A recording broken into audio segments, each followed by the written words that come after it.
What's going on? It's your boy Blackout Jones back again with a review of Fruits Basket. Really quickly, I'm on the road to 100 subs. Currently, I'm at 98 subscribers, man. Only 2 more subscribers until we reach our 100 month goal by the time the summer season of anime is over, man. Make sure you like, comment, subscribe down below. Let's get into this review. All right, so this is the 3rd episode of Yuki. Him and Kaiku have been talking. You know, Yuki's just been talking about his past for the past 3 episodes, and you know, he brought up something that I had actually forgot that Honda had said to him. Honda told him that if her memories were to get erased, to make sure that they become friends again. You know, very powerful moment in the show early on. If you can remember that, it's even more powerful now that we're in this time of the show and the flashbacks are coming on. It's like, damn, that was a very good scene. Also, if Honda were to have her memories erased, I would be so fucking triggered, man. Like, yo, we built all this shit up, all these connections and what have you, just to have her memories erased. Now, if Akito were to have Honda's memories erased, that would be like the ultimate, you know, mind fuck, ultimate control over them. Like, I can see him doing something like that. Like imagine Akito was just like, you know, he's getting them attached to Honda, you know, getting their hopes up, but in the end, all he does is just wipe their memories away, or wipe her memories away, you know. Or I wonder if Akito can wipe their memories away. I don't know, man, but you know, I'm still weird that he hasn't done that yet, because usually what we've seen when people get attached, when Zodiac members get attached to outside people or get attached to one another, Akito, you know, he puts that shit to a halt quickly. So, you know, it's interesting to see what his play is with Honda in the long run. So, moving forward. So this episode was a great episode. I think this is the last time Yuki's gonna be rambling. Yeah, this is the last time Yuki's gonna be rambling to Kaiku. So we get like 2 big confirmations, or some more into what Yuki was actually yearning for. So Yuki said he was yearning for fuck, man, I'm sorry. He was yearning for a place to go home to, and several other things last episode. But this episode, he said he was yearning for like a parental love, unconditional love, essentially. And Honda was able to fill that role for him.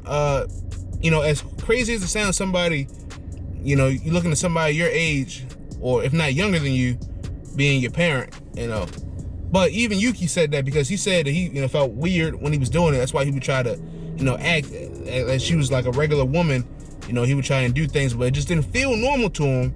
You know, he feels that she's more of a mother to him because of the unconditional love and things like that. But you know, if you think about it, if you don't have you know, we know this, if you don't have a male figure in your life, like a father or a mother or something, well, in this case a father, I'll use that.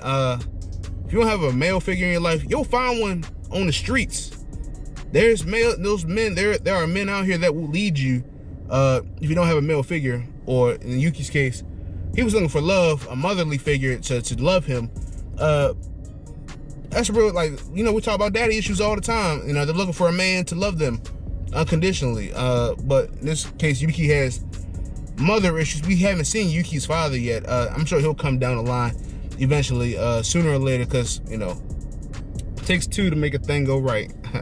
But yeah, man, so that was the big confirmation. You know, finally, you know, understand Yuki's, you know, relationship with Honda more clearly, because as we know, we've seen him at sort of like does he like Honda or no?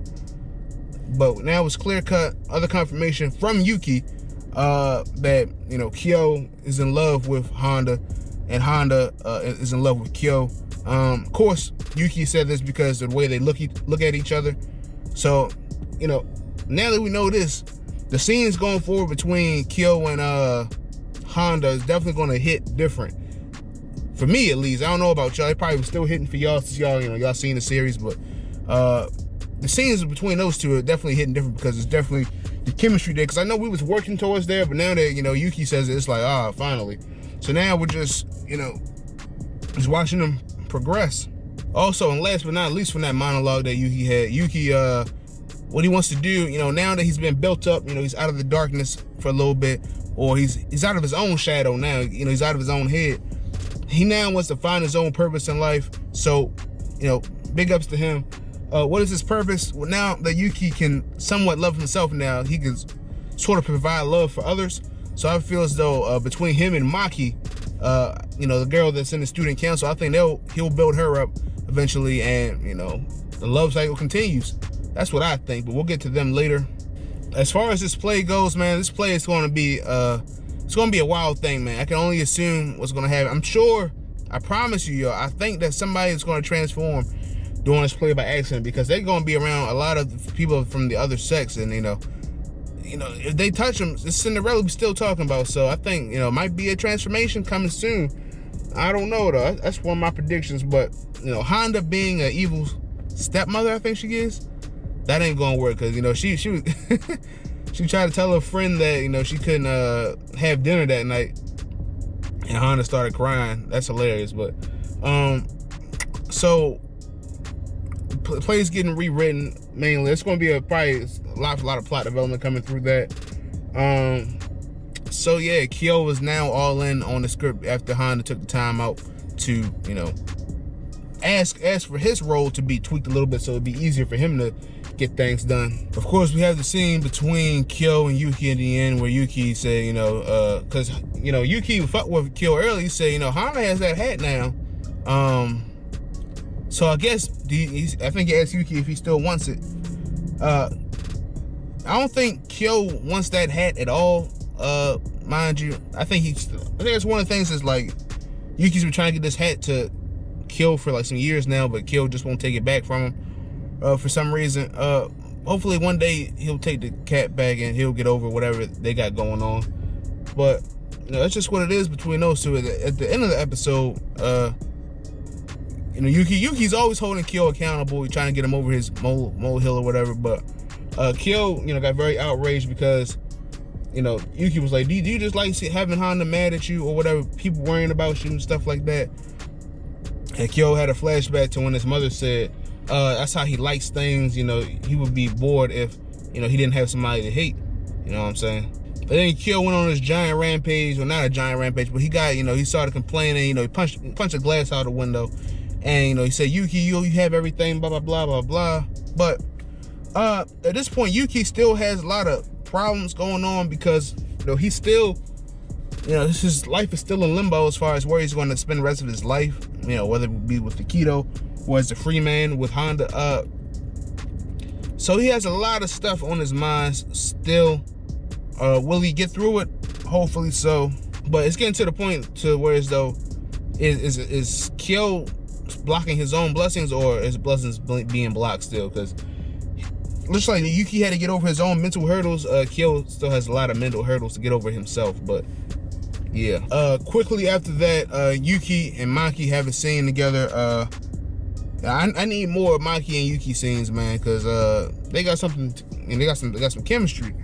I think Maki sees Yuki for who he really is. The girl say, "Oh, Yuki, I'm surprised you're not a prince." And she asked Maki, and she thought so also, and she was like, "No, Yuki's no prince."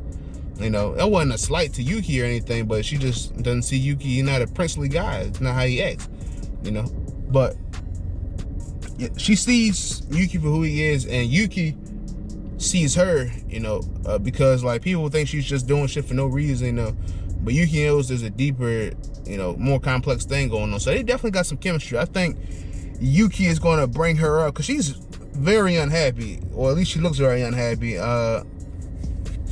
Yeah, she's troubled though, but so she'll probably be brought along by Yuki, and that's probably be one of the main things of the next season. But overall, this was a solid episode. It's your boy Blackout Jones. Make sure you subscribe. 2 more to 100, man. So it would help out a lot, man. Stay corona free, stay sucker free, and have a blessed day. Peace.